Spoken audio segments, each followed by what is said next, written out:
찬송가 282장 부르시면서 주일 아침 새벽 기도에 시작하겠습니다.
오늘 본문 말씀은 열왕기하 21장 19절에서 26절 말씀입니다.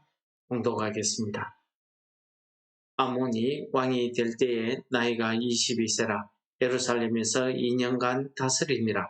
그의 어머니의 이름은 모슬레메시오 요바 하루스의 딸이더라. 아몬이 그의 아버지 므낫세의 행함같이 여호와 보시기에 악을 행하되 그의 아버지가 행한 모든 길로 행하여 그의 아버지가 섬기던 우상을 섬겨 그것들에게 경배하고 그의 조상들의 하나님 여호와를 버리고 그 길로 행하지 아니하였더니 그의 신복들이 그에게 반역하여 왕을 궁중에서 죽이며 그 국민이 아몬 왕을 반역한 사람들을 다 죽이고 그의 아들 요시야를 대신하게 하여 왕을 삼았더라. 아몬이 행한 바 남은 사적은 유다왕 역대 제략에 기록되지 아니하였느냐. 아몬이 우사의 동산 자기 묘실에 장사되고 그의 아들 요시야가 대신하여 왕이 되니라. 아멘. 예, 오늘 본문 말씀은 므낫세의 왕의 아들인 유다왕 아몬에 대한 말씀이 되겠습니다. 이 아몬 왕은 22세 때 예루살렘에서 왕이 되었는데 오늘 본문 말씀은 이 아몬 왕을 평가할 때에 그의 아버지 므낫세의 행함같이 여호와 보시기에 악을 행했다라고 기록하고 있습니다. 이 므낫세가 행한 그 행위가 무엇입니까? 우리가 어제 살펴봤듯이 므낫세가 행한 행위는 하나님을 버리고 우상 숭배한 것뿐만 아니라 그의 아버지 히스기야가 제거한 산당을 다시 복원시켰다든지 여호와의 이름을 두시려고 한 거룩한 그 성전에 자기가 만든 아세라 목상을 그 성전에 세웠다든지 그 성전 안에 우상들을 위해서 제단들을 만들고 여호와의 두 마당에 이를 성신을 위해서 제단들을 세웠다 하는 이것입니다. 그는 그의 아버지가 행하던 대로 그러한 우상 숭배에 끝나지 않았습니다. 그의 아버지가 행한 대로 여호와를 버렸다는 것은 여호와를 믿지 않았다는 것입니다. 여호와를 믿지 않았으니까 여호와의 말씀대로 행할 리가 없지. 그 결과가 무엇입니까? 오늘 23절은 아몬 왕의 죽음에 대해서 이야기하고 있습니다. 아몬 왕은 다른 유다 왕들과는 다르게 북이스라엘 왕들처럼 신하가 그의 부하가 반역을 해서 그를 그의 집이라고 할 수 있는 궁중에서 죽여버립니다. 보통 이 당시에는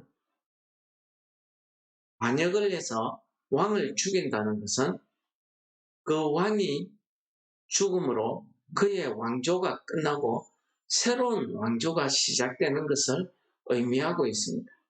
왕을 죽인 그 사람들이나 혹은 그 사람들이 옹립하는 새로운 왕을 세워서 새로운 왕조가 또 이어져가는 이런 것을 우리는 북이스라엘 왕조에서도 쉽게 보았습니다. 이 반역자들이 왕을 죽여서 그들이 새로운 왕조를 세울 수 있었는데 오늘 24절 말씀에 보면 이상한 일이 벌어집니다. 어떤 일이냐면 유다 백성들, 그 국민들이 전체는 아니었겠지. 그 일부 국민들이 이 아몬 왕을 반역하고 죽인 그 반역자들을 다 잡아서 죽였다고 합니다. 그리고 아몬 왕의 아들 요시야를 아몬 왕을 대신해서 왕으로 삼았더라 하는 말씀을 오늘 우리에게 전하고 있습니다. 여러분, 오늘 말씀 가운데 이 유다 왕 아몬 왕에 대한 일대기를 전하면서 북이스라엘 왕들이나 유다 왕들과 마찬가지로 빠지지 않는 단어가 하나 있습니다. 그것은 여호와 보시기에라는 말입니다. 이 여호와 보시기에 할 때에 이 보시기에라는 말은 히브리어 원어로 라라는 이런 단어인데 이 라라는 이 말의 뜻은 무엇이냐면은 우리가 사람들이 관찰하다, 그냥 살펴보다 라는 그런 의미를 넘어서서 깊이 생각하다, 염려하다, 걱정하다, 보살펴주다 라는 이런 의미가 있습니다. 그래서 그런지 이 라라는 말에서 파생된 말 중에 여호와 로이라는 말이 있습니다. 이 여호와 로이라는 말은 목자 대신 하나님 이런 뜻이라고 합니다. 그만큼 이 라라는 단어가 우리에게 주는 것은 우리가 여호와 보시기에 악을 행했다라고 하면은 우리 북이스라엘 왕조를 살펴보았듯이 반드시 그 왕이 반역을 당해서 죽든지 어떻게 죽고 나서 새로운 왕조가 세워지는 이것이 그동안 북이스라엘 왕조가 계속 우리에게 보여준 내용입니다. 여호와 보시기에 악을 행했다라고 할 때에 나타났던 심판의 결과를 이야기하고 있습니다. 오늘도 마찬가지입니다. 아몬 왕은 자기 아버지 므낫세 왕의 행위를 그대로 행했기 때문에 오늘 본문은 여호와 보시기에 악을 행했다라고 이야기하고 있습니다.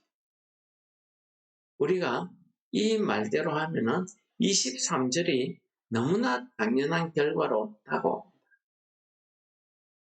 우리가 여호와 보시기에라는 말을 그냥 여호와 앞에서 우리가 어떤 신앙생활을 하느냐에 따라서 여호와 앞에 우리가 죄를 짓고 악을 행하게 되면 이렇게 심판을 받는다, 이렇게 징계를 받는다 라는 말로 우리가 이해를 한다고 하면은 이 여호와 보시기에라는 이 단어, 이 말은 우리에게 참 무겁게 또는 무섭게 다가오는 단어일 것입니다. 그러나 오늘 우리는 24절을 깊이 생각해 보아야 되겠습니다. 왜 그렇습니까? 여호와 보시기에 악을 행해서 그가 반역한 신하들에게 죽었는데도 불구하고 그의 아들 요시야가 왕으로 세워졌다는 사실입니다. 이 반역자들을 그의 국민들이 다 잡아서 죽였다는 사실입니다. 여러분, 이것은 우리가 그동안 보았던 여호와 보시기에 대한 결과로 이해하기에는 우리가 이해하기 어려운 부분 아니겠습니까? 이 24절은 마치 여호와 보시기에 이 라가 가지고 있는 깊은 의미를 우리에게 가르쳐주고 있는 것 같습니다. 깊이 생각하며 염려하며 걱정하며 보살펴 주시는 그 하나님의 사랑, 그 하나님의 마음이 여호와 보시기에 이 단어에 담겨져 있더라, 숨겨져 있더라는 것입니다. 하나님께서는 사무엘하 7장에서 그 솔로몬의 기도 가운데 그의 아버지 다윗과의 언약의 말씀을 똑같은 말씀으로 하십니다. 내가 다윗의 왕위를 영원토록 이어가게 하겠다. 라는 그 약속 말씀입니다. 신실하신 하나님의 그 약속 말씀입니다. 그 약속의 말씀이 오늘도 이어지는 은혜가 20절에서 우리가 읽었던 내용 아니겠습니까? 분명히 신하들이 반역을 했습니다. 왕조가 바뀌어야 됩니다. 그래야 여호와 보시기에 악을 행한 그 결과라 우리가 이해가 되는데, 그런데 오늘 완전히 왜요? 반역한 무리가 백성들의 손에 죽고 여호와 보시기에 악을 행했던 그 아몬의 아들 요시야가 왕으로 세워졌던 것입니다. 여기에는 하나님께서 그 다윗과의 언약에 대해서 하나님의 그 말씀, 그 약속의 말씀을 통해서 장차 오실 다윗의 자손 예수 그리스도를 통해서 온 인류가 구원받기를 원하시는 그 하나님의 구원의 역사, 하나님의 사랑의 완성을 하나님께서 깊이 생각하시고 염려하신 것 아니겠습니까? 여호와 보시기에라는 이 단어가 오늘 우리에게 가르쳐 주시는 것은 24절을 통해서 지금도 하나님 보시기에 우리는 죽을 수밖에 없는 죄인이지만 하나님께서 예수 그리스도를 통해서 누구든지 주의 이름을 부르는 자는 구원을 얻으리라 하는 그 믿음으로 오늘 이 자리에 서서 예배드리며 하나님 앞에 나온 여러분들을 하나님께서 걱정하며 보살펴 주시는 이 하나님의 은혜가 여호와 보시기에 이 단어에 담겨져 있더라는 사실입니다. 그러므로 오늘 우리가 드리는 모든 예배 가운데서 여호와 보시기에 합당한 예배를 통해서 여호와 보시기에 우리가 하나님 앞에서 어떠한 삶을 살아야 되는지를 깨달으시고 이 여호와 보시기에 이 단어 속에 숨겨져 있는 하나님의 그 사랑, 하나님의 그 마음, 우리를 걱정하며 보살펴준 하나님의 그 눈이 우리를 향하고 있고 우리의 기도에 그의 귀를 기울이시고 있다 하는 이 사실을 여러분들이 잊지 마시고 오늘 예배 가운데 이러한 은혜가 우리 성도들 가운데 임하시기를 축원합니다. 우리 말씀을 생각하시면서 우리 다 같이 하나님 앞에 한 목소리로 기도하겠습니다.